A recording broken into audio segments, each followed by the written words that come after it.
ಯಲ್ಲಾಪುರದ ತಾಲೂಕ್ ಪಂಚಾಯತ್ ಸಭಾಭವನದಲ್ಲಿ ಆಡಳಿತಾಧಿಕಾರಿ ನಟರಾಜ್ ಟಿಎಚ್ ಅಧ್ಯಕ್ಷತೆಯಲ್ಲಿ ಬುಧವಾರ ಸಾಮಾನ್ಯ ಸಭೆ ನಡೆಯಿತು.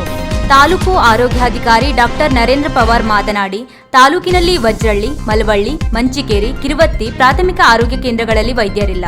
ಗುತ್ತಿಗೆ ಆಧಾರದ ಮೇಲೆ ವೈದ್ಯರ ನೇಮಕಕ್ಕೆ ಪ್ರಯತ್ನಿಸಲಾಗುವುದು. ಬಾಣಂತಿಯರ ಸಾವು ಆಗದಂತೆ ತಡೆಯಲು ವಿಶೇಷ ಜಾಗೃತಿಯನ್ನು ವಹಿಸಲಾಗುವುದು ಎಂದರು.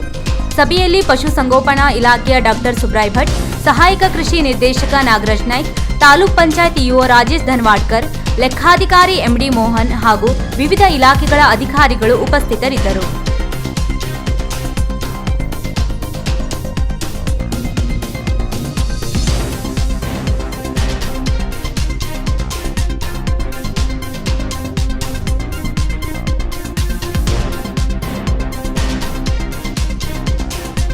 ವೀಕ್ಷಕ ಮಹಾಪ್ರಭುಗಳೇ, ನಮ್ಮ ಚಾನಲ್ ಅನ್ನು ಸಬ್ಸ್ಕ್ರೈಬ್ ಮಾಡಿ, ಶೇರ್ ಮಾಡಿ, ಪ್ರೋತ್ಸಾಹಿಸಿ.